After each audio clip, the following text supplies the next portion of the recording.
Hello friends, welcome to my channel study blog with Shivendra. सबसे पहले तो मैं आप लोगों को थैंक यू बोलना चाहता हूँ, इसलिए कि आज आप लोगों की वजह से ही मेरे चैनल पर 1000 सब्सक्राइबर्स कंप्लीट हुए हैं।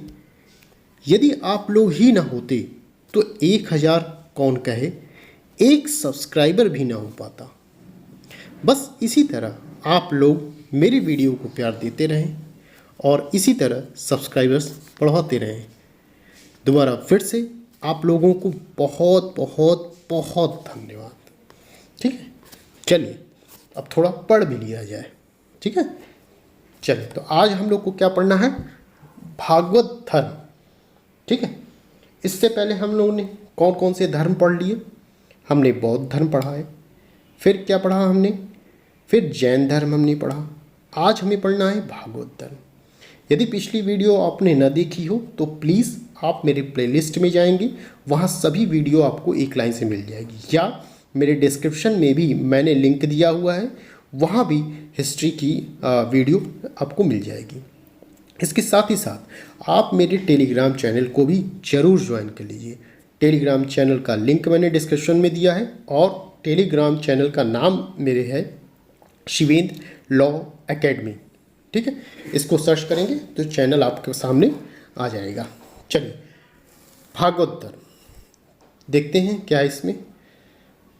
इस धर्म के प्रवर्तक क्या कहलाते थे? कृष्ण थे। इस धर्म के प्रवर्तक कौन थे? कृष्ण थे, जो मथुरा के राजा थे। कृष्ण क्या थे? यदुवंशी थे, यह ध्यान रखिएगा, जो मथुरा के राजा थे। कृष्ण के अनुयायी इन्हें क्या कहते थे? भगवत कहते थे। भगवत का मतलब होता था पूज्य, इसीलिए इनके द्वारा स्थापित धर्म जो कहलाया वो भागवत धर्म कहलाया। तो भागवत धर्म आपसे पूछा जाए कि किसने स्थापित किया था, तो आप क्या बताएंगे? कृष्ण ने स्थापित किया था। ठीक है, उनको क्या कहा जाता था? भगवत कहा जाता था, पूज्य कहते थे। ठीक है, इसीलिए स्थापित धर्म को क्या कहा गया? भागवत धर्म कहा गया।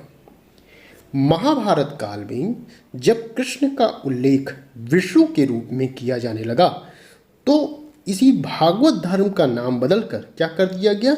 वैष्णव धर्म कर दिया गया। यहाँ आप देख रहे हैं भागवत धर्म इक्वल टू वैष्णव धर्म हमने लिखा है। तो इसी धर्म को या तो भागवत धर्म आप कह लीजिए या वैष्णव धर्म कह लीजिए, दोनों एक ही है। बस ये अंतर है कि पहले इसका नाम क्या था? भागवत धर्म था।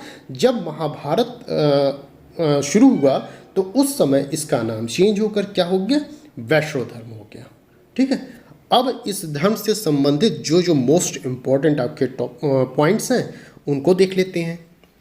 दक्षिण भारत में वैष्णव धर्म प्रसार किसके द्वारा हुआ? तो किसके द्वारा हुआ? अलवार संतों द्वारा हुआ था। ठीक है, ये पूछा जाता है, कई बार क्वेश्चन पूछा गया है कि दक्षिण भारत में वैष्णव धर्म प्रसार किसके द्वारा किया गया? तो अलवार संतों के द्वारा। अच्छा, दक्षिण भारत से उत्तर भारत में जब पूछा जाए कि दक्षिण भारत से उत्तर भारत में वैष्णव भक्ति लाए जाने का श्रेय किसे दिया जाता है? तो रामानंद को दिया जाता है। दोनों क्वेश्चंस पे ध्यान दीजिएगा कि पहला हमने कहा दक्षिण भारत में वैष्णव धर्म का प्रसार किसने? अलवार संतों द्वारा। दक्षिण भारत से उत्तर भारत में वैष्णव भक्ति लाए जाने का श्रेय किसे दिया गया? रामानंद को दिया गया। दोनों क्वेश्चन पूछे जाते हैं, कई बार पूछे गए हैं। नेक्स्ट जो टॉपिक है आपका पॉइंट है वो मोस्ट इम्पॉर्टेंट है। ठीक है, ये आपका थर्ड, ये मोस्ट इम्पॉर्टेंट है। पूछा जाता है कि किस विदेशी दूत ने भागवत धर्म को स्वीकार किया था? तो किसने किया था? हेलियोडोरस प्रथम ने भागवत धर्म को स्वीकार किया था। देखिए क्वेश्चन ये पूछा जाता है, ऑप्शन आपको दे दिया जाएगा कि भागवत धर्म किसने स्वीकार किया?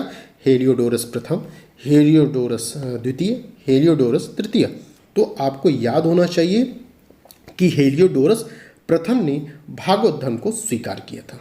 ठीक है, द्वितीय शताब्दी ईसा पूर्व में यूनानी राजा के तक्षशिला स्थित राजदूत हेलियोडोरस ने वेसनगर नामक स्थान, जो कि अब कहाँ स्थित है? एमपी में, मध्य प्रदेश में स्थित है, पर वासुदेव विष्णु की आराधना हेतु गरुड़ ध्वज स्तंभ की स्थापना कराई। आपसे क्वेश्चन ये पूछा जाएगा कि गरुड़ ध्वज स्तंभ की स्थापना किसने करवाई थी? तो आंसर आप देंगे हेलियोडोरस प्रथम ने गरुड़ ध्वज स्तंभ की स्थापना कराई थी।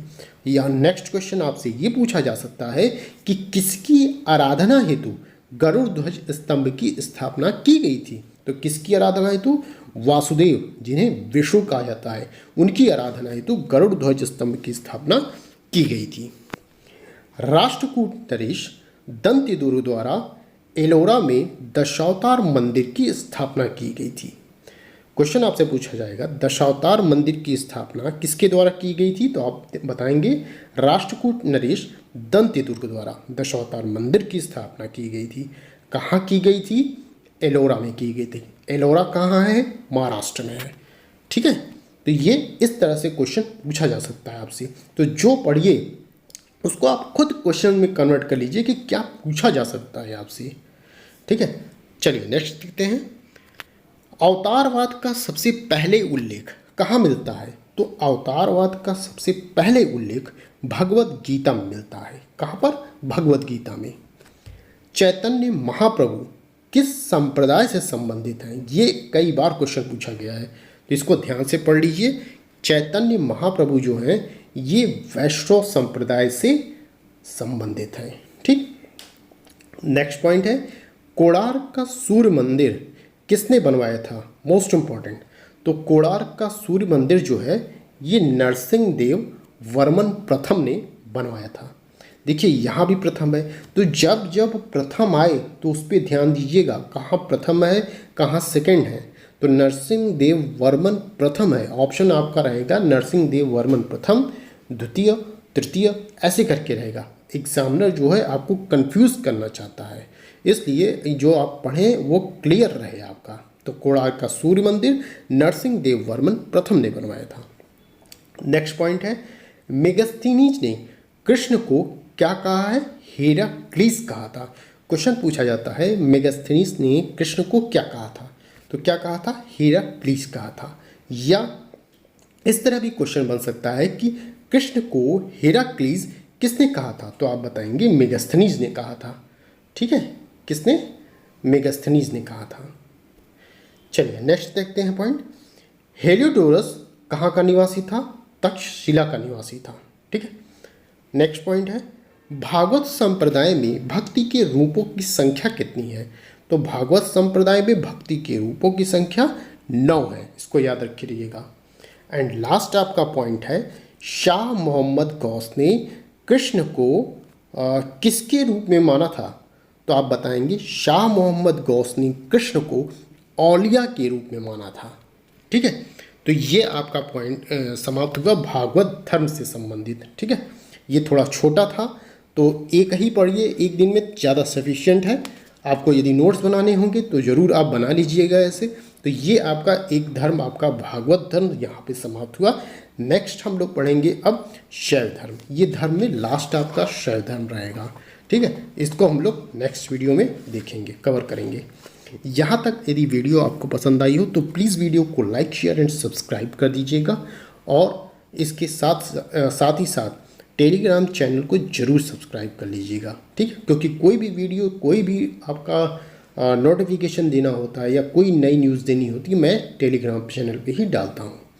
ठीक है, तो इतना आप काम किए रहिए, उसके बाद हम लोग आगे अब देखेंगे शैव धर्म। ठीक है, तो बस आज के लिए इतना ही, फिर मिलते हैं नेक्स्ट वीडियो में। Thank you.